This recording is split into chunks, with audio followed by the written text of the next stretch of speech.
Chapter 2.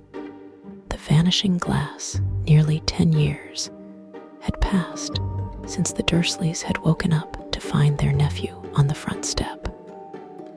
But Privet Drive had hardly changed at all. The sun rose on the same tidy front gardens and lit up the brass number 4 on the Dursleys' front door. It crept into their living room, which was almost exactly the same as it had been on the night when Mr. Dursley had seen that fateful news report about the owls. Only the photographs on the mantelpiece really showed how much time had passed. 10 years ago, there had been lots of pictures of what looked like a large pink beach ball wearing different colored bonnets. But Dudley Dursley was no longer a baby. And now, the photographs showed a large blonde boy riding his first bicycle on a carousel at the fair, playing a computer game with his father, being hugged and kissed by his mother. The room held no sign at all that another boy lived in the house too. Yet Harry Potter was still there, asleep at the moment, but not for long. His Aunt Petunia was awake, and it was her shrill voice that made the first noise of the day. Up, get up. Now. Harry woke with a start. His aunt rapped on the door again. Up, she screeched. Harry heard her walking toward the kitchen, and then the sound of the frying pan being put on the stove. He rolled onto his back and tried to remember the dream he had been having. It had been a good one. There had been a flying motorcycle in it. He had a funny feeling he'd had the same dream before. His aunt was back outside the door. "Are you up yet?" she demanded. "Nearly," said Harry. "Well, get a move on. I want you to look after the bacon. And don't you dare let it burn. I want everything perfect on Duddy's birthday." Harry groaned.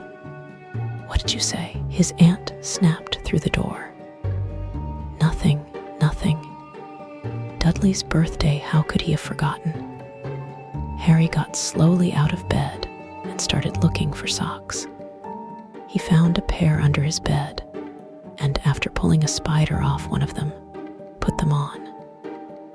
Harry was used to spiders because the cupboard under the stairs was full of them, and that was where he slept. When he was dressed, he went down the hall into the kitchen.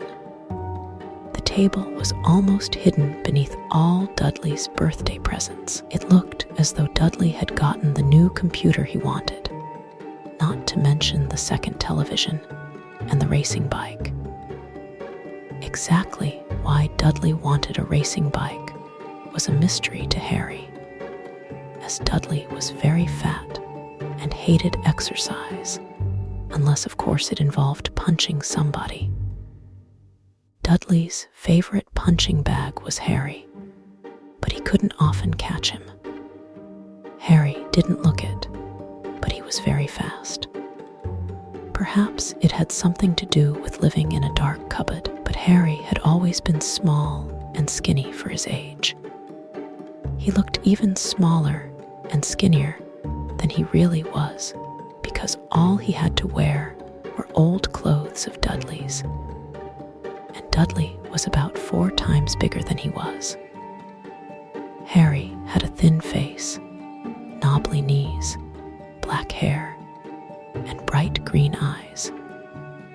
He wore round glasses held together with a lot of Scotch tape because of all the times Dudley had punched him on the nose. The only thing Harry liked about his own appearance was a very thin scar on his forehead that was shaped like a bolt of lightning.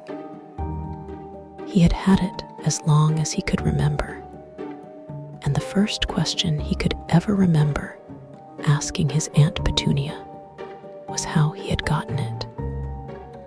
"In the car crash when your parents died," she had said. "And don't ask questions. Don't ask questions. That was the first rule for a quiet life with the Dursleys. Uncle Vernon entered the kitchen as Harry was turning over the bacon. "Comb your hair," he barked, by way of a morning greeting. About once a week, Uncle Vernon looked over the top of his newspaper and shouted that Harry needed a haircut. Harry must have had more haircuts than the rest of the boys in his class put together, but it made no difference. His hair simply grew that way all over the place. Harry was frying eggs by the time Dudley arrived in the kitchen with his mother. Dudley looked a lot like Uncle Vernon.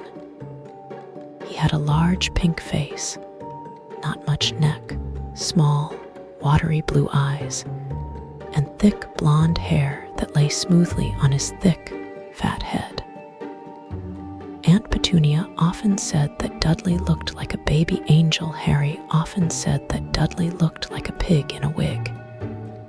Harry put the plates of egg and bacon on the table, which was difficult as there wasn't much room.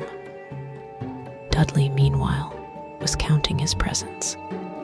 His face fell. 36, he said, looking up at his mother and father.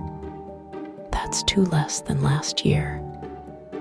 "Darling, you haven't counted Auntie Marge's present. See, it's here under this big one from Mommy and Daddy." "All right, 37 then," said Dudley, going red in the face. Harry, who could see a huge Dudley tantrum coming on, began wolfing down his bacon as fast as possible in case Dudley turned the table over.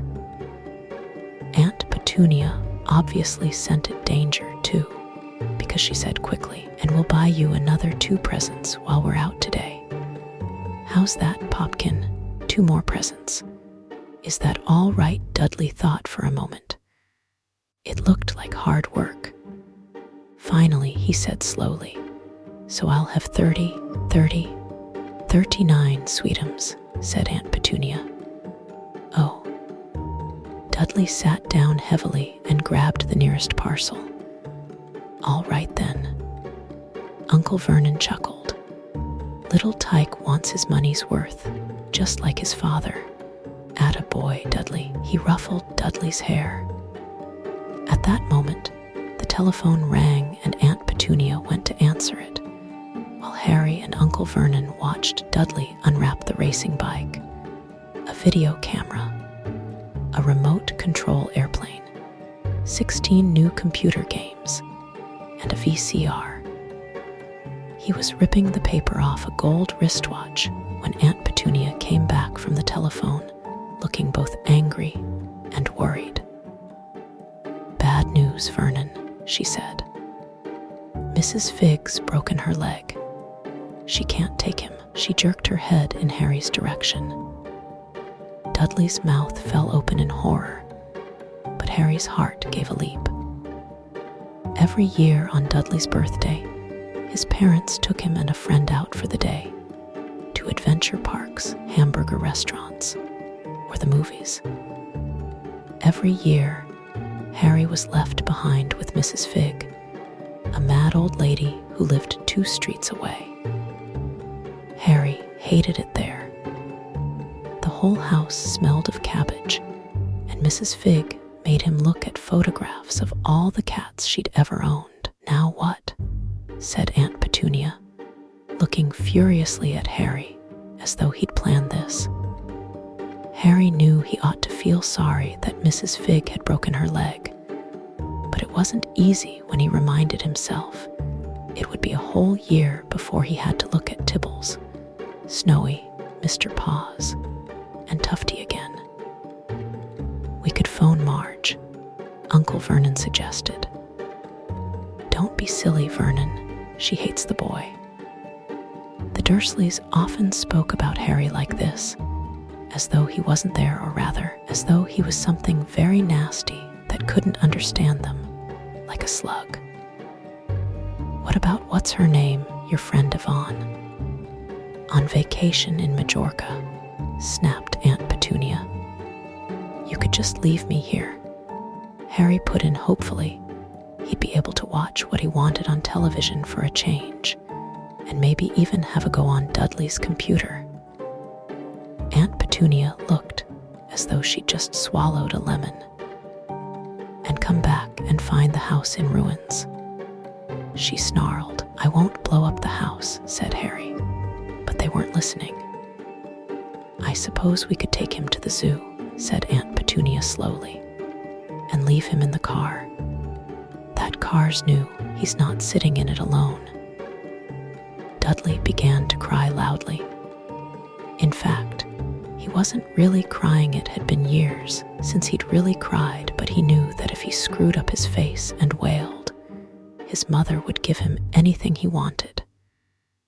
"Dinky-da-diddums, don't cry. Mummy won't let him spoil your special day," she cried, flinging her arms around him.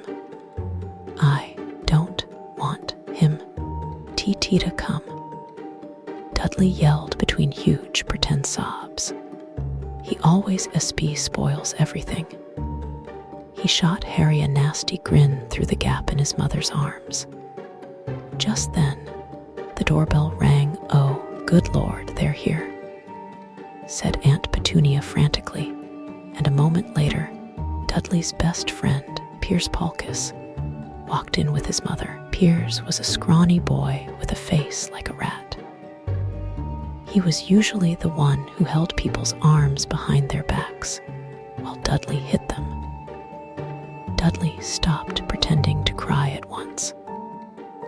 Half an hour later, Harry, who couldn't believe his luck, was sitting in the back of the Dursleys' car with Piers and Dudley, on the way to the zoo for the first time in his life. His aunt and uncle hadn't been able to think of anything else to do with him. But before they'd left, Uncle Vernon had taken Harry aside. "I'm warning you," he had said, putting his large purple face right up close to Harry's. "I'm warning you now. Boy, any funny business, anything at all, and you'll be in that cupboard from now until Christmas." "I'm not going to do anything," said Harry, honestly. But Uncle Vernon didn't believe him. No one ever did. The problem was, strange things often happened around Harry, and it was just no good telling the Dursleys he didn't make them happen. Once, Aunt Petunia, tired of Harry coming back from the barber's looking as though he hadn't been at all, had taken a pair of kitchen scissors and cut his hair so short he was almost bald except for his bangs, which she left to hide that horrible scar. Dudley had laughed himself silly at Harry, who spent a sleepless night imagining school the next day, where he was already laughed at for his baggy clothes and taped glasses.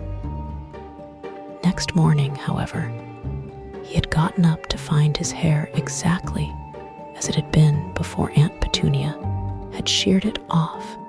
He had been given a week in his cupboard for this, even though he had tried to explain that he couldn't explain how it had grown back so quickly. Another time, Aunt Petunia had been trying to force him into a revolting old sweater of Dudley's brown with orange puffballs. The harder she tried to pull it over his head, the smaller it seemed to become, until finally it might have fitted a hand puppet, but certainly wouldn't fit Harry. Aunt Petunia had decided it must have shrunk in the wash, and to his great relief, Harry wasn't punished. On the other hand, he'd gotten into terrible trouble for being found on the roof of the school kitchens. Dudley's gang had been chasing him as usual when, as much to Harry's surprise as anyone else's, there he was sitting on the chimney. The Dursleys had received a very angry letter from Harry's headmistress telling them Harry had been climbing school buildings. But all he tried to do, as he shouted at Uncle Vernon through the locked door of his cupboard, was jump behind the big trash cans outside the kitchen doors. Harry supposed that the wind must have caught him in mid-jump. But today, nothing was going to go wrong. It was even worth being with Dudley and Piers to be spending the day somewhere that wasn't school, his cupboard, or Mrs. Figg's cabbage-smelling living room. While he drove, Uncle Vernon complained to Aunt Petunia. He liked to complain about things. People at work, Harry, the council, Harry, the bank, and Harry were just a few of his favorite subjects. This morning, it was motorcycles. Roaring along like maniacs, the young hoodlums, he said, as a motorcycle overtook them. "I had a dream about a motorcycle," said Harry, remembering suddenly. It was flying. Uncle Vernon nearly crashed into the car in front. He turned right around in his seat and yelled at Harry, his face like a gigantic beet with a mustache. "Motorcycles don't fly." Dudley and Piers sniggered. "I know they don't," said Harry. "It was only a dream." But he wished he hadn't said anything. If there was one thing the Dursleys hated even more than his asking questions, it was his talking about anything acting in a way it shouldn't. No matter if it was in a dream or even a cartoon, they seemed to think he might get dangerous ideas. It was a very sunny Saturday, and the zoo was crowded with families. The Dursleys bought Dudley and Piers large chocolate ice creams at the entrance, and then, because the smiling lady in the van had asked Harry what he wanted before they could hurry him away, they bought him a cheap lemon ice pop. It wasn't bad either, Harry thought, licking it as they watched a gorilla scratching its head who looked remarkably like Dudley, except that it wasn't blonde. Harry had the best morning he'd had in a long time. He was careful to walk a little way apart from the Dursleys, so that Dudley and Piers, who were starting to get bored with the animals by lunchtime, wouldn't fall back on their favorite hobby of hitting him. They ate in the zoo restaurant, and when Dudley had a tantrum because his Knickerbocker glory didn't have enough ice cream on top, Uncle Vernon bought him another one, and Harry was allowed to finish the first. Harry felt afterward that he should have known it was all too good to last. After lunch, they went to the reptile house. It was cool and dark in there, with lit windows all along the walls. Behind the glass, all sorts of lizards and snakes were crawling and slithering over bits of wood and stone. Dudley and Piers wanted to see huge, poisonous cobras and thick, man-crushing pythons. Dudley quickly found the largest snake in the place. It could have wrapped its body twice around Uncle Vernon's car and crushed it into a trash can, but at the moment, it didn't look in the mood. In fact, it was fast asleep. Dudley stood with his nose pressed against the glass, staring at the glistening brown coils. "Make it move," he whined at his father. Uncle Vernon tapped on the glass, but the snake didn't budge. "Do it again," Dudley ordered. Uncle Vernon rapped the glass smartly with his knuckles, but the snake just snoozed on. "This is boring," Dudley moaned. He shuffled away. Harry moved in front of the tank and looked intently at the snake. He wouldn't have been surprised if it had died of boredom itself. No company, except stupid people drumming their fingers on the glass trying to disturb it all day long. It was worse than having a cupboard as a bedroom, where the only visitor was Aunt Petunia hammering on the door to wake you up. At least he got to visit the rest of the house. The snake suddenly opened its beady eyes. Slowly, very slowly, it raised its head until its eyes were on a level with Harry's. It winked. Harry stared. Then he looked quickly around to see if anyone was watching.